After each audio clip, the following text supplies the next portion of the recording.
ይፍራታ ያፌዝን ለማግባት ተስማማች።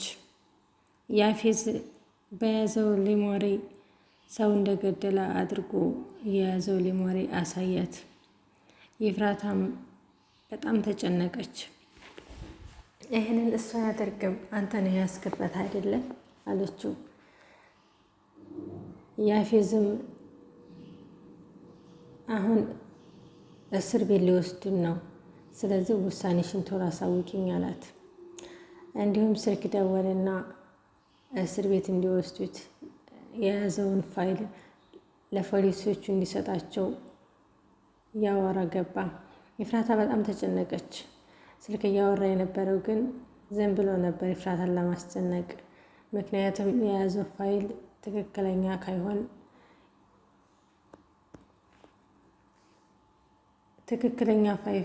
ፋይል ካይሆን የውሸት የተሰራ ፋይል ነበር። ይፍራታም እሺ ብላ ተስማማች። ያፌዝም በቃ ለፖሊስ እንዲያሰጡት ብሎ አናገራቸው። አሰላሙ አለይኩም ወረህመቱላሂ ወበረካቱ። ውድና እየተከበራችሁ የቻናል ቤተሰቦች እንዴት ናችሁ? ደህና ናችሁ ወይ? ለዚህ ለቻናል አዲስ ሆናችሁ ሰብስክራይብ እያደረጋችሁ ቤተሰብ ይሁኑ። ነባሮች ላይክ ሸር ስለምታደርጉ ከልብ እናመሰግናለን። በነገራችን ላይ ፌቱም እንደተጠፋሁኝ ትንሽ ቆየውና ተወለጋገደብኝ ማለት ነው። እንግዲህ ክፍል 63 ቀጥሏ ማለት ነው። ሐረግ ድራማ የዋዳን እንግዲህ ናታንን ትታ ያፌዝን ለማግባት ተስማማች። ምክንያቱም ለናታ ያላት ፍቅር በጣም ምንም ቢሆን ምንም እየቀነሰ አይደለም እየጨመረ እንጂ። ምክንያቱም እሷ ያፌዝን ታላገባችው ናታ በህይወት እንደማይገኝና ወይም ደግሞ እድሜ ልኩን እስር ቤት እንደሚገባ ተነገረች። ያላት እንግዲህ ናታን እስር ቤት ገብቶ ከምትጨነቅ ናታን እንግዲህ ተሚገድለው ያላት አማራጭ ያፌዝን ማግባት ስለሆነ በሀሳቡ ተስማማች። ያፌዝ በጣም ደስ አለው። ምን እንዳደረግልህ ነው የምፈልገው አለችው። ምንም እንድታደርግልኝ አልፈልግም፣ በቃ አንቺን አግብቶ መኖር ብቻ ነው የሚያስደስተኝ አለ። እሷም እንዴት ይሄን አሰብክ አንተ ጨካኝ በላ ሰደበችው። እኔ እኮ ክብሬን እንትን ያልኩ ሴት ነኝ፣ ምን አደርግልሃለሁ አለችው። እኔ አንቺ ወደፊት ሚስቴ እንድትሆኒ ብቻ ነው የምፈልገው፣ ሌላ ምንም ነገር አልፈልግም አለ። በዛ በሀሳቡ ተስማምታ ወደ ቤት መጣች። ወደ ቤት ስትመጣ ናታንን እንደማትፈልገውና ያፌዝን እንደምታገባ አስረጁ። እንደማትፈልገው አሁን ንገሪው ስላላት መንገዱን ስትመጣ እያስተነተነ ነበር የመጣችው። እንዲሁም ደግሞ የቤዛ ጓደኛ መሆንሽ ነው ይፍራታ ብትላት ምን አገባሽ ብላ ምንም ታትነግራት ሄደች። ምክንያቱም አሁን ላይ የቤዛ ጓደኛ ምን ፈልጋ ምን መረጃ ፈልጋ እንደሆነ እንጂ ጠበቃ ሆናለች። ያፌዝ እንደሌሉት በየሄደችበት ልትከታተል ጠበቃ ቀጥሯታልና ያንን ለማረጋገጥ ነበር። ግን ይፍራታ ምንም ነገር አልተናገረችም። ዝም ብላ ነበር መንገዷን ትታቀና የነበረችው። እቤትም ደረሰች። ገኒ መሆንሽ ነው። ገኒ በጣም ደንግጣለች። ምክንያቱም አሁን ላይ ይፍራታ ሁሉ ነገር ተነባበረባት። ገኒ እናቷ እንደሆነች እንዴት ከየት የሚለው ነገር ይሄ አንድ ጭንቀት አለባት። እንዲሁም ደግሞ ናታን ባደረገው ነገር ደግሞ ይሄ ደግሞ ትልቅ ጭንቀት ሆኖባታል። ስለዚህ ከአሁን ወዲያ ማንንም ማግኘት አልፈልግም፣ ብቻዬን መሆን እፈልጋለሁ፣ ውጣልኝ አለችው። ናታንም እንዴት ነው የምወጣው ትችሽ? እኔ እኮ የሚስጥርሽ ጓደኛሽ ነኝ አላት። አሁን ላይ ብቻዬን መሆን የምፈልገው ውጣልኝ አለችው። እሱም ወጣ። ይፍራታ ግን ይህን ያህል ጭካኝ የነ ይፍራታ አሁን ላይ ድራማው ለራሱ በጣም እንትን እያለ ነው እየሆነ የሚቋጭ ነገር እኮ አለው በይፍራታና በናታን ላይ። ይህን ያህል ታንድ ሲወጡት ታንዱ ድራማው ለራሱ አሁን ላይ በጣም እያስጠላ የብዙዎቻቸው አስተያየት በጣም እያስጠላ እንደሆነ ነው። ምክንያቱም ይፍራታና ናታን በቃ ሁሉ ነገር እሳቸው ላይ እንትን እያለ ነው ማለት ነው። እና አሁን ላይ ሁላቸውም አሳስቧቸዋል። የኤፍራታ ብቸኝነት፣ የኤፍራታ ብቻዋን እየወጣች መግባት፣ የኤፍራታ መደበር፣ ገኒም ናታንም ሁላቸውም አሳስቧቸዋል። ነጢ ግን አሁን ላይ እያስታወሰች መሰለኝ። ምክንያቱም በአንቺ ምክንያት ነው እኛ የተሰደድ ነው፣ የአባታችንን ቤት የተቀማ ነው በአንቺ ምክንያት ነው። ናታን እንደዚህ ተሰቃዩ የቀረው በአንቺ ምክንያት ነው፣ አንቺ ራስ ወዳድ ነሽ ብላ አሰደበቻት። ነጤ እያስታወሰች መሰለኝ። ምክንያቱም ቤዚ ጋር ስትሄድ ቤዚ የተለያዩ ነገሮችን ስትነግራት ቅንጭላቷ ውስጥ የተቀረጠ ነገር ነበር። እናም አሁን ላይ ነጤ ብዙ ነገሮችን እያስታወሰች ነው። ይፍራታም እባክሽ ላስረዳሽ ተረጅኝ ስትላት እንኳ ልትረዳት አልቻለችም ነበር።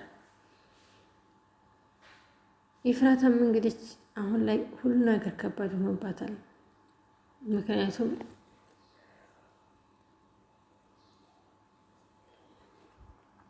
የናታን መታሰር፣ የናታን መገደል በጣም አሳስቧታል። ሁሉ ነገር አሁን ላይ ከባድ ነው የሆነባት። ስለዚህ ናታን አሁን ላይ ለምንድን ነው ነጢን እዛ ቢል ውስጥ የቻልሽው ብሎ ገኒን ጠይቃት። ገኒም እዛ ቤት ስትሄድ የሆነ ነገር ታስታውሳለች። እንድታስታውስ ውስጥ ያልነበር አለች። ገኒም እንድታስታውስ አንዳንድ ነገሮችን እዛ ቤት ውስጥ ያልነበር አለች። እሺ በቃ ብሎ ናታንም ዝም አለ።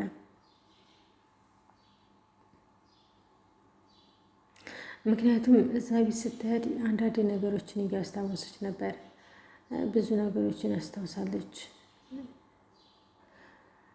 እዚህ ቤት ስትመጣ ሁሉ ነገር ይከብዳታል።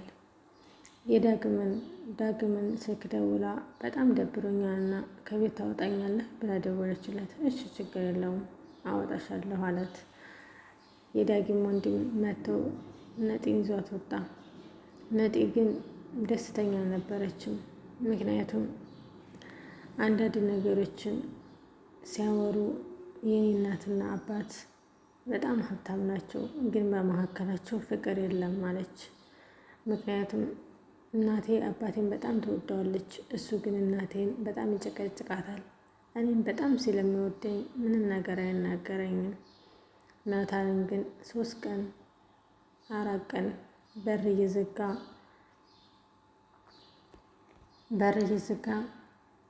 ጦም ነበር የሚያሳድረው አለች። የዳግም ማጎት የኔ ቤተሰቦች ገንዘብ የላቸውም፣ ግን ፍቅር ናቸው እና አንድ ወንድም አለኝ። የዳግም አባት ነው። በጣም ጥሩ ነው። በጣም ወዶ ነበር። አንድ ታናሽ ወንድሜ በጣም ይንከባከበኝ ነበር አለ። ግን አሁን ላይ የለም ሲል ነጢ አዎ እሱ ፈጣሪ ነው የሚወልድን፣ ፈጣሪ ወስድናል። አሁን አትሰብ። አሁን ላይ ይህንን እንቀይረውና ሌላ ጨዋታ እንጫወት እያሉ እየተቀላለዱ እየተጫወቱ ዳግም መጣ። ዳግም ግን የሁለታቸው ነገር በጣም አሳስቦታል። አንደኛ ላይ ናታንና ይፍራታ የሚጋቡ ከሆኑ ነጢና አጎቴ እኮ ቤተሰብ ናቸው። እንዴት ቤተሰብና ቤተሰብ ፍቅረኛ ሊሆን ይችላል የሚለው ነገር በጣም አሳስቦታል።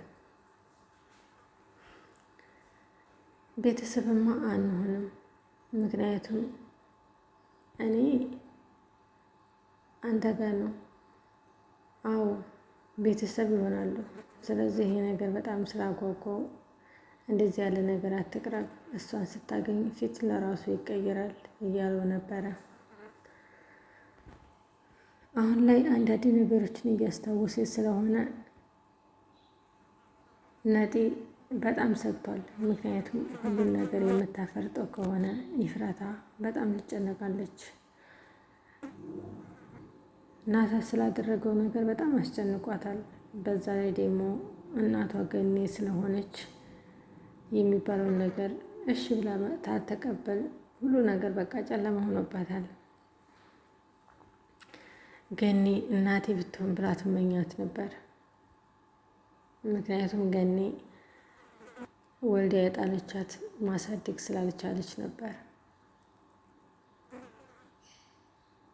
ስደት ሄዳ የራሷ የሚሆን ቤት ተሰራችላት። ወዲያ እንዳ መለሳሳቸው ቤት ሰራተኛ ገባች።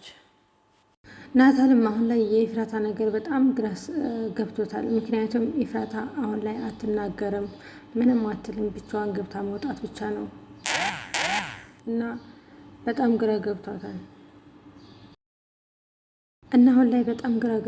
ምክንያቱም ምንም የምታወራው ነገር ስለሌለ ብቻዋን ሰው ማስጨነቅ አልፈለገችም። ብቻዋን መውጣትና መግባት ስለሆነ ሀሳቧ ግራ ተጋብቷል።